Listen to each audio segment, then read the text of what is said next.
name is Tanz. I'm the founder of Unlocking Your Freedom.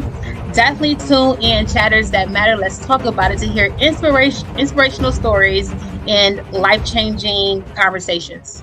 Hey, hey, hey, you know me. It's Dr. Cheryl Bryant Bruce, MD, the celebrity doc, and we are here with another episode of Chatters That Matter. Let's talk about it. I am your show host here to educate, inform, and entertain you. I'm going to go ahead and give our disclaimer right up front. I am a bona fide and true medical doctor, but I am not your medical doctor. So any information that you hear on this show is for your information and entertainment only. It does not constitute a doctor-patient relationship between the two of us. If you hear anything that you think applies to you, take that information back to your own personal physician and discuss it with them. With that being said, without further ado, I want to bring to our stage an amazing woman who her husband was recently on our show, and he was telling us what a powerhouse she was and what a tremendous impact she made on his life and the tremendous impact that she's making on the lives of many others. I welcome to our platform Tanzania Fair. Welcome, Tanzania. Thank you. Thank you. I'm super, super excited to be here for sure. We're super excited to have you, and I'll let you all know again, we don't mind giving shameless plugs. So I'm going to give a shameless plug for Tanzania and myself as well. We will both be sharing a stage at the Leadership Experience Tour in Troy, Michigan, this upcoming Saturday, March 23rd. If you haven't gotten a ticket, Tanzania is going to let you know how to contact her, and you know how to contact me. Slip into my DM and send a message, and we will make sure that you get the information on how to get a ticket for what's going to be a spectacular event with 45 world-class speakers on the stage. So you won't want to miss this. Tanzania, I'm so looking forward to hearing you speak. So why don't you start out by telling us, not just your name, but who you are and what you're doing. For sure. My name is Tanzania Fair. I'm from Detroit, Michigan. I have an organization called Unlocking Your Freedom. It is the platform for just individuals who need a safe space. We focus on business and mental health. I don't see too many platforms where, we can focus on both. You have to choose either or. And we know that like your mental health is everything. If people try to run a business, it's like, you got to make sure your mental health is good, and so I host events. I do retreats every year. So this year will be my 5th retreat, which will be happening in Maryland this fall, which I'm super, super excited about. I've also founded a nonprofit organization years ago called Hype Helping Young People Evolve, working with young people on social and emotional development through the art of mime. So I am a professional pantomime. Oh, wow. How interesting. Yep. Yep. I have a real affinity for mimes because in my earlier days, I was in New York City, and we would go to Central Park, and they always had the mimes because back then, before Giuliani cleaned everything up, the street performers were a huge thing, and we belonged to the New York Street Performers Association, and they actually had a section that was specifically for mimes, and there were tons of mimes in the city. So it didn't matter which corner you showed up on, and particularly when you got around Central Park, you would find just fabulous mimes out there, and it was always so entertaining. So I have a special point in my heart for mimes. Yes, thank you for sharing that. I have to look that up. That's awesome. Absolutely. So tell me how you got into what you're doing now. What was your journey? What was that starting point, that one thing that put you on this path? That is a great question. I believe it was two particular things. One was when I was in middle school, I went to a performing arts school. I'm a dancer. Hmm. Then I switched to a private school, and so that was really tough for me. And I really struggled in private school because I didn't know anything about that world. Right, And right. I only had one. What was different about that world? That's a great question. The curriculum was definitely different. Performing arts is more you take art classes, you take, dance, and you have all these different pieces. The private school, the work was way more difficult in a good Hmm. way, right? But it was not, Hmm. it was, I wasn't used to it.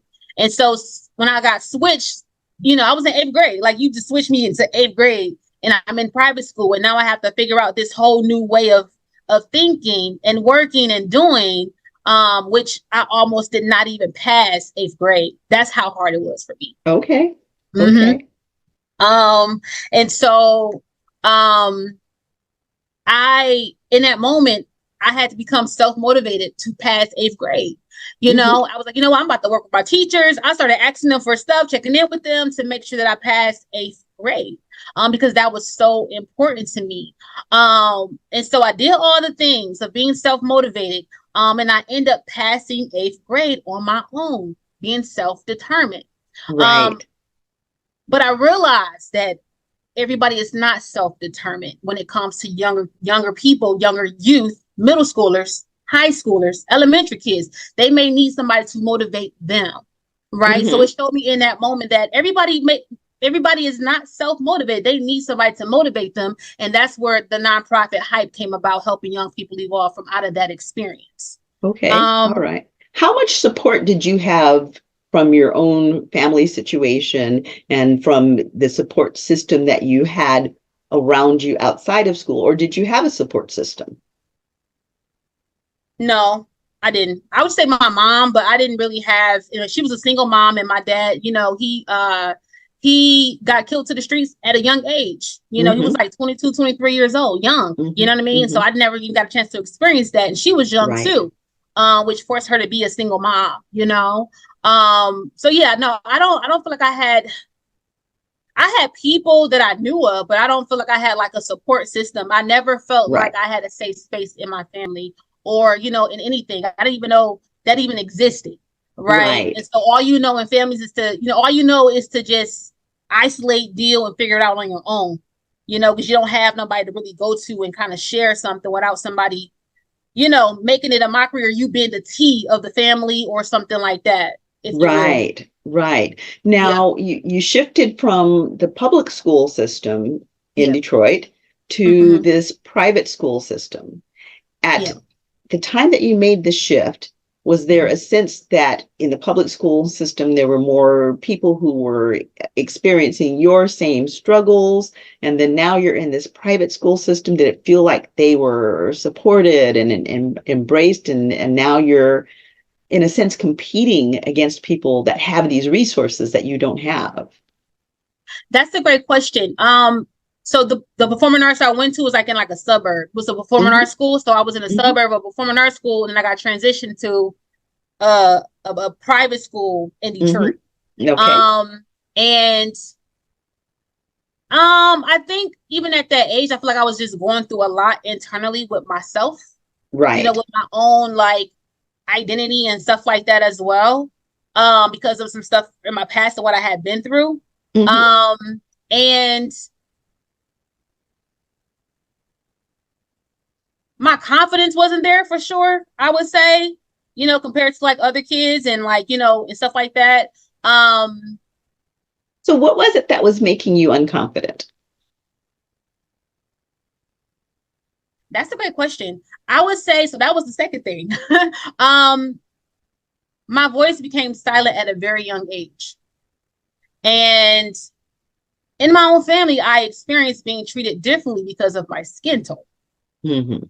And I don't think families understand how you can like you are the problem of this happening in this cycle, but you don't see nothing wrong with it, or you don't believe that you're actually a part of the problem. Right. And I felt that at a very young age. It was like, oh, if you were a lighter kid, You get, oh, you're so cute, you're so beautiful. Oh, you get, but when you darker, they just look over you like you don't even exist. Right. You don't get embraced. You don't get the love. And people don't understand that like kids can feel that. I was very young and I felt that at Hmm. 4 and 5. Like I felt being treated differently, but it's not something that I can go and have a conversation with somebody about without somebody getting offended, right? And Right. not wanting to Absolutely. understand that, hey, you are a part of the problem, Hmm. right? But I felt that so toughly, in my family, and then also I wanted to be a dancer, so I'm all I watched 106 in Park all the time growing up. Okay, like that was my jam, So I'm like, yep, Hmm. like Prince Brown, like I'm gonna be dancing for, okay, I'm about to be, what I'm saying, Hey. um, I'm all excited, but then I'm looking at the videos, I'm like, they all light skinned, Right. I don't see no dark skinned girl in the background video. Right. Can I really do this? I don't even see myself. Can I, or do I have to change myself to be accepted and Exactly. do the thing that I really want to do?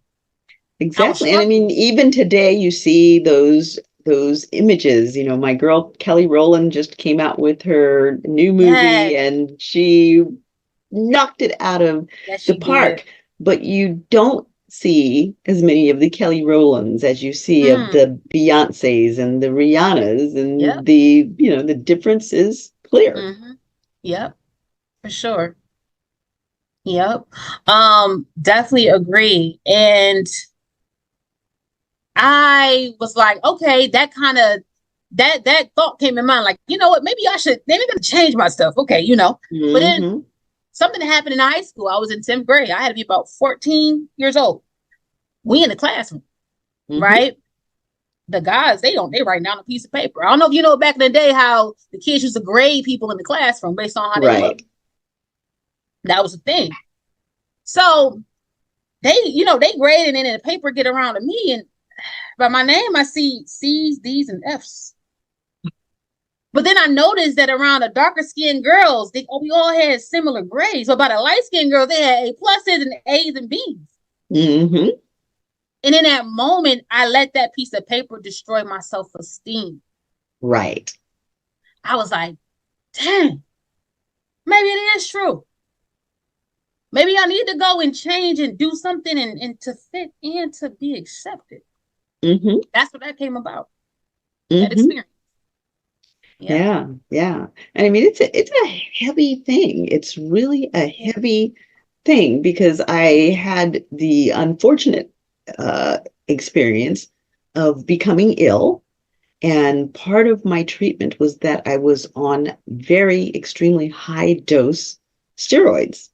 Mhm. And one of the things that happens when you're on the high dose steroids is it knocks out your melanin and you lighten up. And it was a very interesting experience because I was able to see the difference between how people interacted with me as a darker skinned woman Mhm. versus a lighter skinned woman. And the difference was obvious and evident. And I Mm. thought, this is the prime example because I am exactly the same woman. The only thing that changed was the skin tone. Mhm.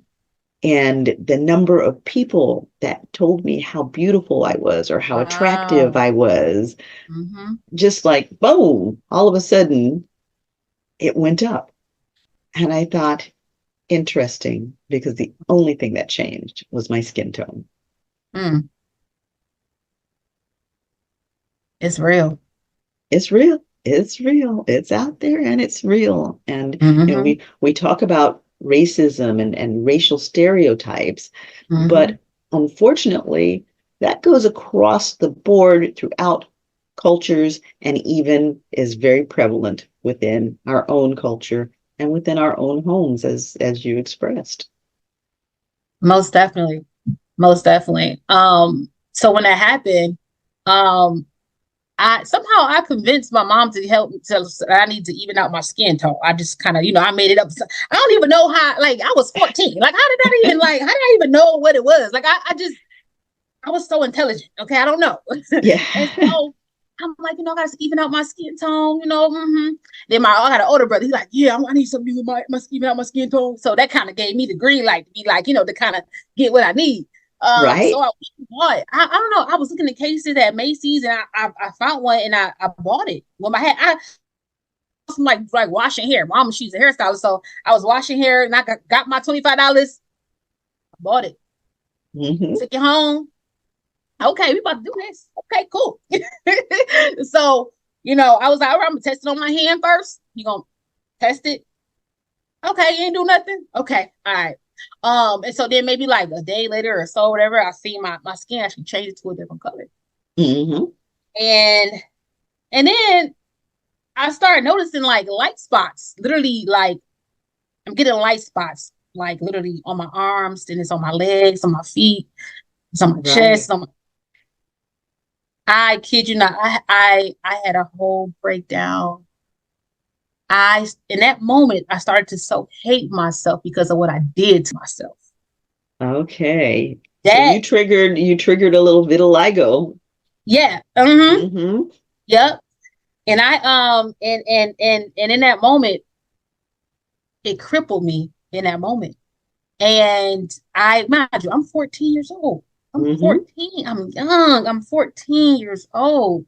And from that day forward, I covered my body up from head to toe for 15 years straight. Wow. You couldn't see none of my skin. I covered my stuff up from head to toe. Now let me ask you, it was the vitiligo, and for those of you who don't know what vitiligo is, she basically described it. It's patches and spots of lightening of the skin so that the skin depigments in those spots, but it isn't a uniform, even depigmentation. It does it in patches and spots. So you get that kind of leopard print sort of thing going on. Now, you covered yourself up for 15 years. Did Mhm. the vitiligo last for 15 years, or was that at that point in your head that you developed this issue about your color and your Mhm. skin that That's kept you mhm. covered in spite of? That's a great question. Once that happened,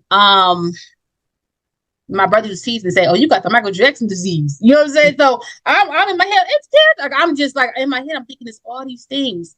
But in 2017, I went to a dermatologist, and it's actually called tinea versicolor. It's Uh-huh. like an overgrowth of yeast on the skin. It can't do Right. nothing, but it can go back. You take some cream, so it's actually tinea versicolor. Okay. Um, And and what that is, which is a mhm, difference between just straight up vitiligo, there are different types of vitiligo, but the vitiligo actually depigments the skin, and it's basically more permanent. There are some treatments for it. You can use UV light and such, lasers to try and bring the color back into the skin. The tinea versicolor is actually a fungus, and it can be treated with antifungals. It does depigment the skin, but as soon as the fungus is treated, then the color comes back in. yep. So I feel like that the chemicals in what I use triggered something for that to actually Yes, happen because I had never had that before. exactly. Yep. Exactly. Um, I'm trying to make sure I answer your question. Hmm. So you asked me about I asked you about, you were covered for 15 years. right. Did you have the patches of discoloration the entire 15 years, or did you just get stuck there and continued to stay covered up? No, I had the patches because Okay. I didn't see a dermatologist until 2017. Okay. Right, which is not too long ago. I mean, it Right. is, but not too long ago. But Right. mind Right. you, I had started getting these patches at 14. That was in 2004. Right. That was in '04. I didn't see a Yes. dermatologist until 2017. Right. So I definitely still had all those patches and stuff like that, like on my Yes. body. But but even like chemicals in certain products could also trigger it and stuff like Right. that. Mm-hmm. And no, I definitely had the patches. I definitely seen patches and everything through that whole entire time. Now, was there a reason that you didn't go to the doctor sooner to address it? That's a great question. So I had begged my mama to go to a dermatologist to do a Mm-hmm. biopsy on my skin. Mm-hmm. And I went with my auntie. I remember it's like it was yesterday. And they took a patch and stuff like that, and they tested, and they came back, and it was like what did they tell me? They said they couldn't find nothing or something like that. They said Mm-hmm. it wasn't nothing, and I literally cried like I was about to die in that room. I Poor was baby. crying so hard, like Mm-hmm. girl, you would have thought, girl, I was in there. I was going because I'm in my head. I'm like, oh, this is the solution. I'm about to figure out what's going on. I'm about to know. Oh, then I can move forward with my life. No, So they now couldn't. you're completely covered up. Yes, Did you experience depression? Where were you emotionally at that time? that's a great question. Emotionally, I definitely wasn't good. Mm-hmm. But one thing that I know in that when I was going through that whole thing, I was grinding and depressed at the same time. Oh, I'm out here okay. doing great stuff. I'm out here. I mean, once I got in high school, I got all 4.0s, valedictorian in the 10th grade. They told me National Honor Society, class president, got into 6 or 7 colleges, went to Michigan. I mean, I was grinding and depressed at the same time Mm-hmm. because I knew that I couldn't. I had to come up. I had to do something differently from my family. I'm trying to build I can't go back to the hood. I can't stop grinding. Right.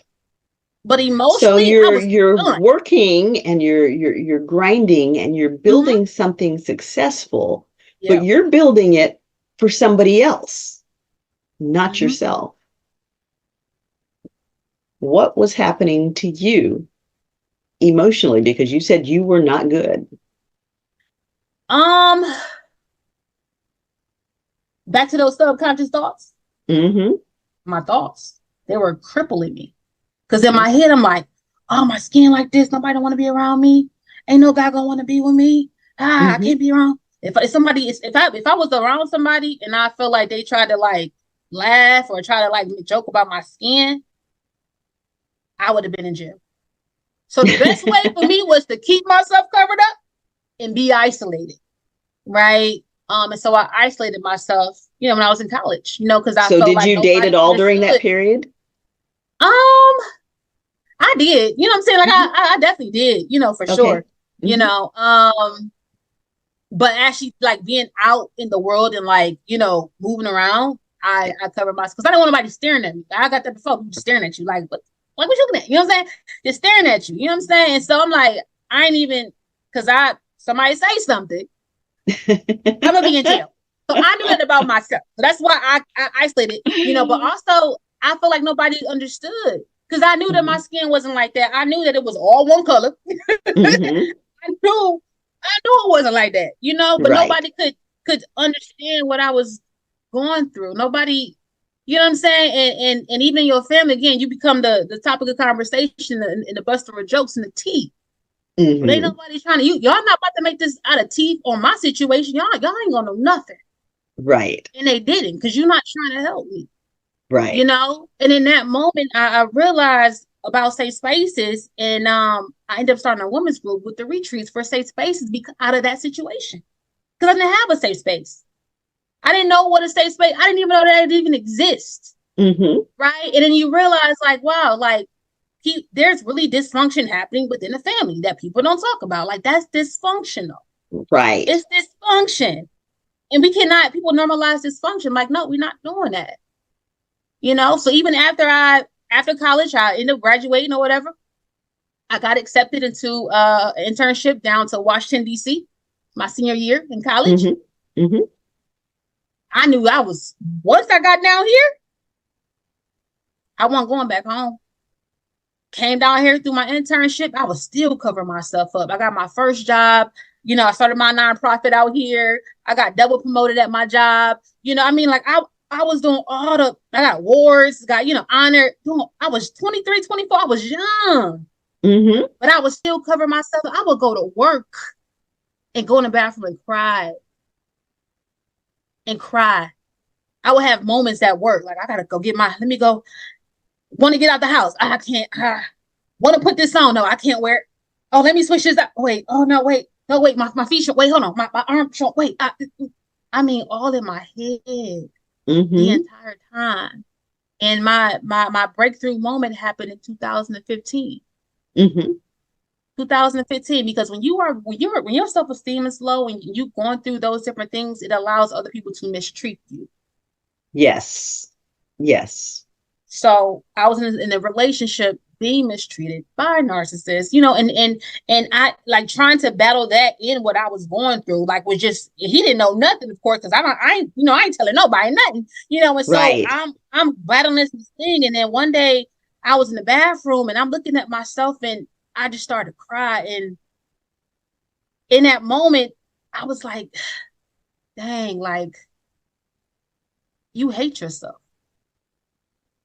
And were you punishing yourself in this relationship with this narcissist? I wouldn't say I was punishing myself. I would say because of another like situation with relationships, I felt like I didn't have no family. I don't have no family out here in DC. He was my best friend. You know what I'm saying? From Detroit. And so I'm like, okay, you can come out here and just trying to, just to have. I was trying to fill a void.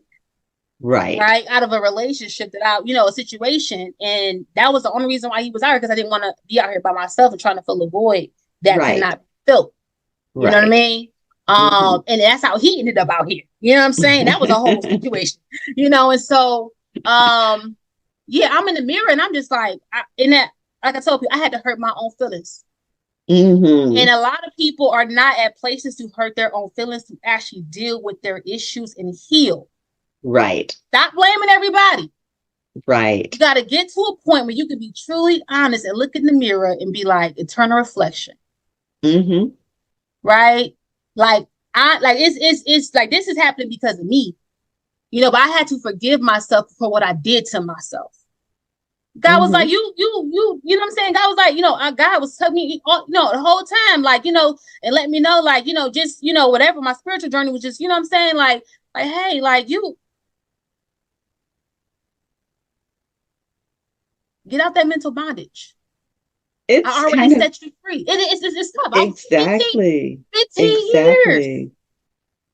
Struggling like a stronghold, and I'm tugging. I'm like, I'm trying to pull, and I'm trying, and it's like, oh no, you come back. Nope, no, come back here. Nope, you gotta. And 15 years struggling, and when they talk about strongholds are real. Oh yes. Something can have such a hold on you, and you in your heart, you so want to break free from it, but you it's a tug and pull. And sometimes people never even get to the point of getting through that stronghold, right? And they be in that stronghold for their entire life. There's people out here that have strongholds on them their entire life until the day that they die. I always say that I think that they should teach 12 steps in school. Folks have to get to the point where they're in addiction before they get the 12-step program. But I think that they should teach 12 steps in school, because all of those steps are steps that can be relevant to general life. The taking accountability for our own stuff. Yes. The learning to forgive ourselves, to know that God is forgiving us, and then to forgive the people around us for the parts that they play in it. All of those steps are so important in our evolution as self-empowered people. Yes. Yes, most definitely. And I'm in the mirror and I'm like, I love myself. Tears in my eyes. I'm crying so hard because I didn't believe it in that moment. But the more I said it, the more I believed it. The more I said it, the more it became a part of who I was. The more I said it, the more confident I got. The more I said it, the more I got my power back. Right. right? And that right there was a life-changing experience for me because I got my confidence back and I started to redefine my identity. Right. Who are you? What do you like? Right? And I started to redefine who I was. Mm-hmm. Like you're not that person anymore, baby. That was you were 14. Mm-hmm. You 22, 23 right now. I Yes. had to redefine who I was. People like me, you so confident. I wasn't always like this, baby. It took work. Mm-hmm. And it's work that some people don't want to put in. Let's be real. It's painful work. It took work. It is. Mm-hmm. It took work, and I started to gain that confidence. And I was like, you know what? I'm about to go to the store and buy me some shorts. I'm gonna go ahead and the first time wearing shorts was like in 2014, probably Mm-hmm. out in public. So I had my first time when I was actually showing my skin in public. Right. And I'm in my 20s, Mm-hmm. and I wear shorts for the first time. I felt so uncomfortable. I was just like, I just felt like people were looking at me, but that's all in my head. And then mind you, at the time, I'm working with young people. I'm working with middle and high school students in Mm-hmm. DC, loving on me. They ain't looking at nothing. Like you in your head, girl. Like you ain't like they're all in my head. They didn't think nothing. They didn't even know to this day when I talk to them. They grown now, but not so. They're like, you was going through. I didn't never know. They didn't even know, but I was in my head. But that was me stepping out of my own self and say, I'm about to step out here and try, and I'm gonna step out here and put something. I'm gonna show my. And I finally got the courage because, mind you, it took me 10 times to get out the house trying to switch my clothes. And okay, I'll put this on. Nope. I would have a coat on or one of those little jean jacket. Oh, that was my thing for the summer. Got shoes on because I ain't wearing no heels. I ain't wearing no sandals because you ain't seeing my feet. So I was just like so in my head. And my liberation moment happened when I was 30. Mm-hmm. I told myself, I said, I'm about to be liberated from this. I'm about to be free. Mm-hmm. I made a conscious decision. This thing right here has no place in my life no more. It's over. So for my 30th, I was going to Cancun. Mm-hmm. Girl, I got in shape. I got in the gym, got my body right. Okay. Bought me some two pieces. I could show you the picture. I can see the picture. I'm on the beach. I'm on the beach with a bikini on. Two pieces. Like this. Love it. And I felt so good. And I Mm-hmm. felt totally free. Yes. I felt so I just like I didn't care. I was on the beach. I don't care who looking at me. Like I felt so good. Like, you look good. You know what I'm saying? I felt so good. And that was my liberation moment. And so when I talk about unlocking your freedom, Right. unlocking your voice, unlocking bondage, unlocking whatever it is that is holding you back or stopping you from reaching your fullest potential, whether it's business or mental or whatever it may be, right? But that unlocking your freedom, like I had to unlock my own freedom, Mm-hmm. right? And again, it took work, and it wasn't easy, but I felt my liberation moment. I told people in my retreats, like, you are on a road to liberation. I'm not saying it's gonna happen today, but baby, you got to start somewhere. Right. And sometimes people don't even have the time and space to reflect and really think about all the things that is impacting their own lives. Mm-hmm. Because I got to take care of my kids and I got to do this and I got to go here and I got to do this and I got to da da da da da da da.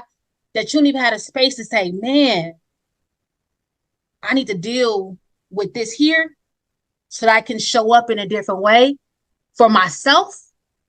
And that's going to overflow to everybody that's attached to me.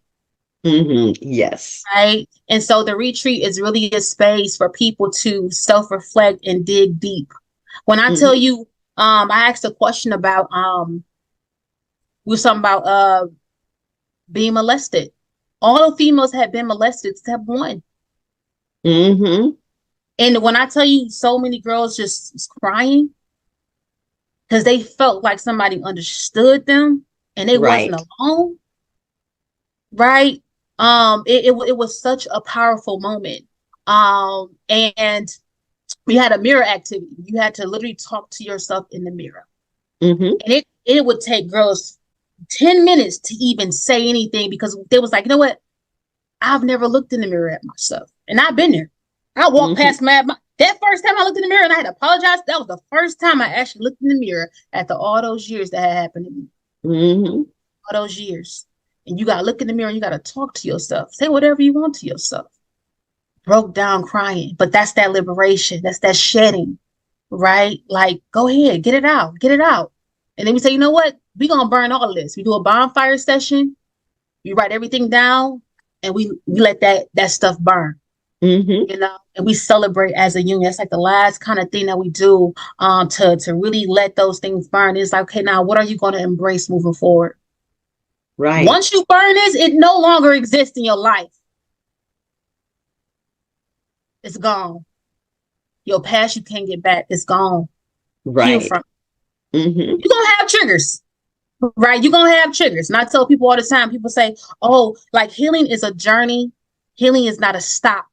Okay. Like, you know, when you deal with something that causes you it's a lifelong trauma, it's a lifelong thing, Mm-hmm. that means it's gonna always affect my life.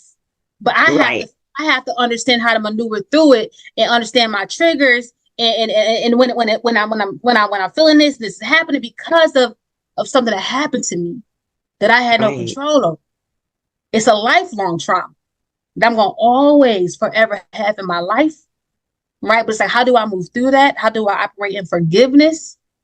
Right. Forgiving people who are a part of that so I can move forward with my life. And I tell people all the time, forgiveness is not for them, baby. It's for you. Forgiveness. Exactly. And I had to get to that point, and I was crying. It was so hard, but I had to let it go. And I just felt like a weight was lifted off my shoulder when I was just forgave and from a place of, you know, just from a place of this is for me. And I'm not forgiving. I'm not saying I'm forgiving to say, oh, well, or like it no longer exists. No, it happened. Mm-hmm. It's real. But me saying I forgive is for me to be able to move forward in my life, that this thing no longer has a hold on me, that I can move through life and become my best self. Exactly. And then you carried this message forward to the man that you eventually married. Yes, Tell us about that experience. for sure, for sure. Yeah, so we were talking about his grandmother, well, his aunt. And one me and him, we connect on a spiritual level. You know, Mm-hmm. we were just friends and stuff like that, you know, and we had realized that like we were literally going through similar things around the same age at the same time, didn't even know each other. Mm-hmm. Mm-hmm. Right? You like 2008. I'm like, wow, 2007, I'm 2008, you know, so, you know, it's so, you know, so God has a way of connecting people. Just say that. Right. Um, Absolutely. yes, yes. But definitely even when I got with him, that year was my liberation moment. Mm-hmm. Right. So here I am about to open up to a man. I'm just starting my liberation moment at the age of 30. Mm-hmm. And I have to be okay with going through this experience, you know, and I ended up telling him about it. And he was like, come here. Um, and so I took my shirt off and stuff, and he just started kissing my spots. He was like, you beautiful. You Mm-hmm. beautiful. I love your skin. Your skin is beautiful. You know, and I was just crying. You know what I'm saying? You know, but he was just so embracing, like, hey, yo, like you beautiful. You know, I'm here with you. I'm here to take this journey with you as you continue to push past this thing, you know. So he was just very just loving and very patient, and very understanding because that was my first time ever opening up to a man about that, right? Because Mm-hmm. that's dear to me. And then you have people who can use that against you and talk about you and oh, you know, and try to use it as a weapon, right? Right. Right. And that didn't happen, you know. So he Mm-hmm. embraced me with so much love, you know, and I just appreciate that because I had not shared that with no man ever in my life. And You he know, tells me that you embraced him in the same way and allowed for his tears to flow. yes, yes. Yeah, I feel like having a safe space with your partner is important. So that's something Mm-hmm. that me and him, even when we first talked, like, hey, look, like these are my non-negotiables. I don't want nobody yelling at me. I don't. He's like, hey, look, me too. I'm with that. And so we established, um, just non-negotiables. Number one, but also Mm-hmm. before that, we was friends for just a year. We was friends Right. for a whole year before we even got together. And sometimes people miss that mark. They want Right. to jump into something like ASAP, but no, take a year so you can be friends. So we built a friendship. We didn't do Mm-hmm. nothing at Mm-hmm. all. We was in separate states. God was like, girl, you fast. You gonna be in another state. You Right. can't get to him. Um, Right. oh God is just so funny. But we was just friends. We was friends for a whole year, literally. Being able to learn each other, understand each other, and talk and build. And that's the foundation, right? I tell people all the Absolutely. time. I tell people all the time, if you take if you take sex out the picture of your relationship, what are you standing on? What do you got? A lot of people, Right. you take materialistic stuff out the equation of your Mm-hmm. relationship. What do you have? You don't have nothing. You're not standing on nothing.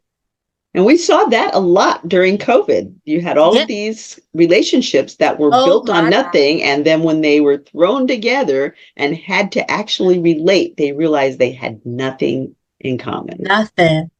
Nothing at all. And so and even with me with my husband now, I had to re-pray a prayer. I Mm-hmm. was praying for the wrong type of man. God was like, didn't you pray for that? Didn't you ask for that? You got it. Now you don't want it because Mm-hmm. you didn't pray what I need you to pray. And so I Right. had to repray my prayer. And even when we were just friends, God had already showed me he was my husband. He was like, don't mess that up. That's your husband. Right. It's just friends. I didn't tell him that. But people don't realize when they praying for materialistic stuff, but you're not praying that he's a man of God. Mm-hmm. You're not praying that he's loving, he's affectionate, communicate. Like you miss all the qualities that actually matter in a relationship. Mm-hmm. So I had to literally re-pray my prayer, you know. Right.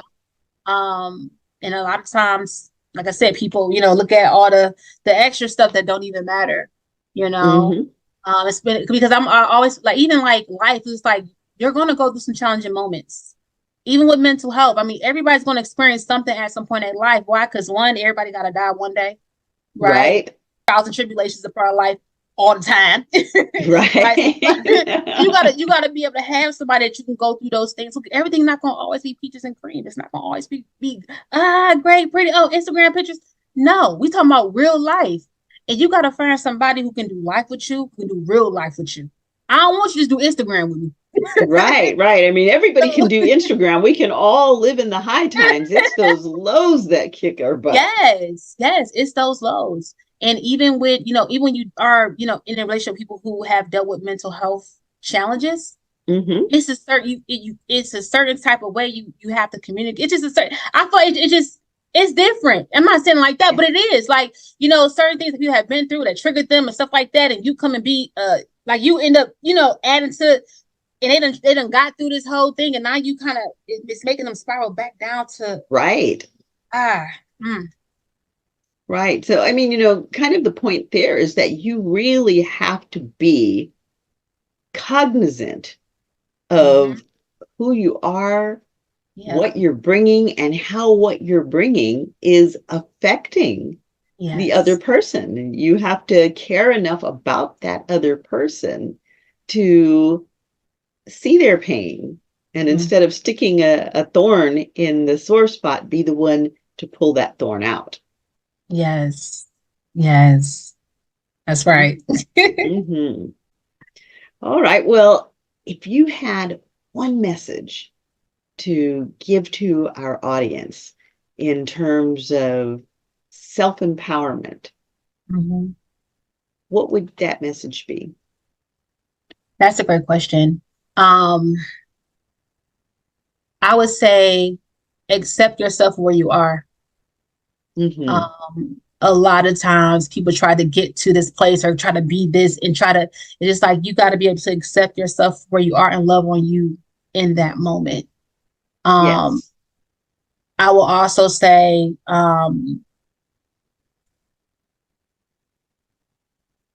confidence is key. Mm-hmm.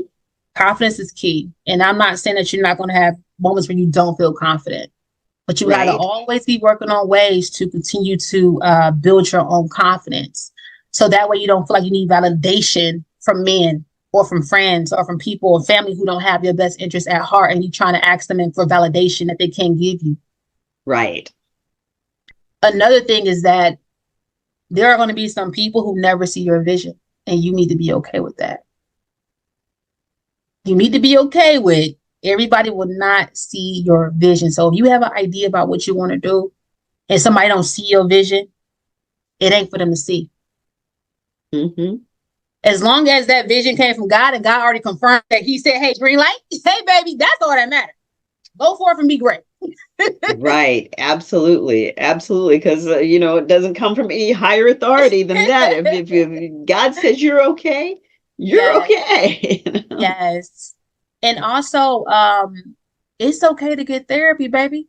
Mm-hmm. It's okay. There's a big stigma, within black families, and people want to call you crazy in this. No, baby. No, you're getting the help that you need. And the main people that we talking is the ones that need to be in therapy too. That's true. That's true. Yeah. So like it's That is okay. true. Yeah, like it's okay to get therapy. And one thing is like it may take you time to find the right person. It's a Mm-hmm. process. So don't just cut it off when you don't find the right therapist. I've experienced my first time. It wasn't a good experience. Mm-hmm. And now I gotta find somebody else. And I'm, just being open because that was my first time. And it stung. So I'm like, and it was a black woman owned business. And it stung me. But I had to also understand that like it's a part of the process.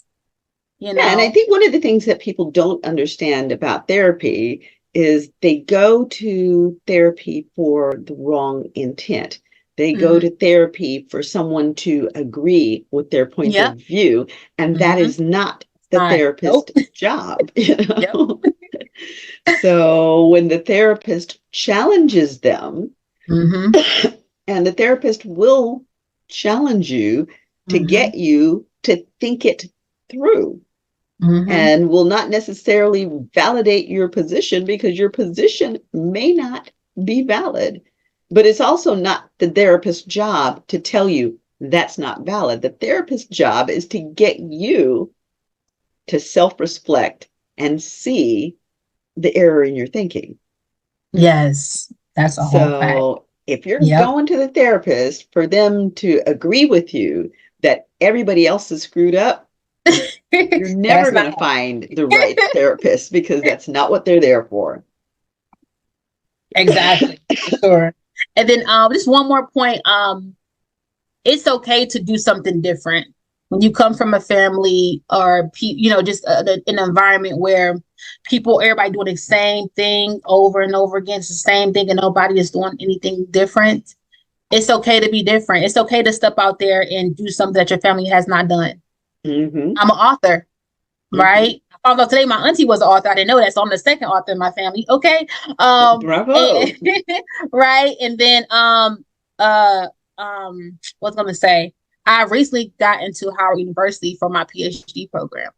I'm the first person Bravo. to just last month. Yep, I got my letter. Yay. And, I'm the first one to pursue a PhD. People can say, "Oh, da da da." It's not what they think. Just because nobody in my family has done it, don't mean I can't do it. Who said that? That's right. That's Right? absolutely right. I'm on a commercial for Mm-hmm. Southern New Hampshire University. Who said I couldn't? Who said I couldn't do that?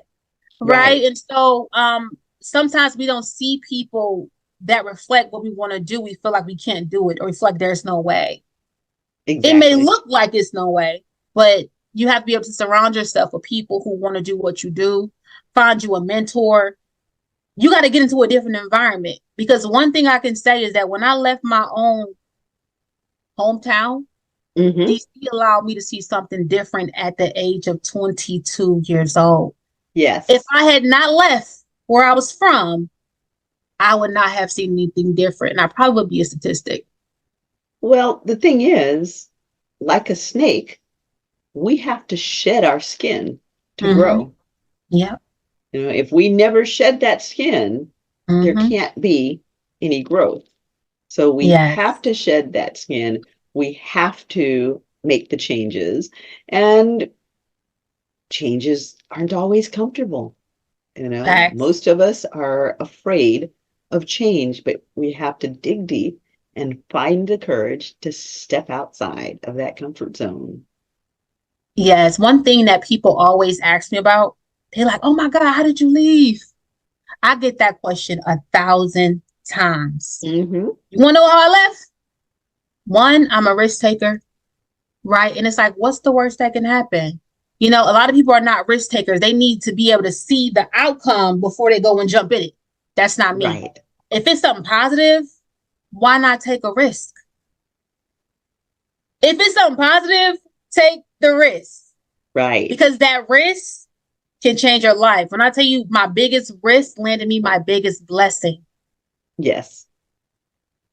My life would not be how it is now if I had not took the risk to go to another state and do something different. Mm-hmm. Not knowing the outcome. I mean, I was homeless. I had to navigate some things out here, but I didn't let that stop me because it's a part of the process. Right, And now those was only temporary moments right. to lead to a lifelong impact that I've had since I've been down here with young people. Mm-hmm. So don't be afraid to take risk. It's uncomfortable, it's scary, but if you never do something different, you cannot get a different outcome. You're gonna continue to go in circles and circles and circles and circles. I can't tell you, I go back on my block in the hood and everybody doing the same thing from like 30 years ago. Mm-hmm. No shade, but they doing the exact same thing. Like, I'm not missing anything. Like, people Mm-hmm. think they're gonna miss out on something. I'm gonna miss something. You're not gonna miss nothing, baby. They're gonna be doing the same thing when you get back. Right. Right. And I mean, I think that if you talk to anybody that has grown and moved forward and reached for higher goals, they will all say the same thing, that when they Mm-hmm. come back to where they started, everything is very much the same. Yep. And the only thing that really changed was them growing out of their Woo. skin. Yes. Mm-hmm. Great. So, Tanzania, if people want to get in touch with you, where can they reach you? Yes. So they can reach me. I am on Facebook as Queen Tanz. I am on Instagram as I am Queen Tanz. And I also Mhm. have a website, www.unlocking with an N, yourfreedom.com. Okay, perfect. And again, if you would like to see Tanzania speak, she's given you her contact information. She is going to be at the Leadership Experience Tour in Troy, Michigan this Saturday, the 23rd. And you can see her speak there along with 45 other fabulous speakers. So, definitely slide into her DM, slide into my DM, and we'll make sure that you get a ticket to come and just elevate and be enlightened. So, Yes. definitely please come out and join us. And Tanzania, it has been a pleasure having you. And it was a pleasure having your husband and having him tell you what a great inspiration you were on him. And I can absolutely see why, and really, again, look forward to hearing your inspiring speech. Thank you. Same here. It's on the Thanks. popping next week. We're going to have a That's ball. right. That's right. That's right. We are in it to win it. Yes. And, this show is here for your enjoyment, your education, your information. So we were glad that you were able to join us and hear this inspirational message. And we thank you all, our audience, for the support. This show is for you. So if you've liked what you've seen, if you've heard something meaningful, please go to Tanzania's social media, like, connect, follow her, and the same with us. Please like these shows connect with us, subscribe to the stations, and by all means, please share. We're here with you every Monday and Wednesday evening, Chatters That Matter. Let's talk about it. I'm your show host, the Celebrity Doc, Cheryl Bryant Bruce, MD. Be sure that you come back and join us often. Health is wealth, and you are your greatest asset. Invest in yourself.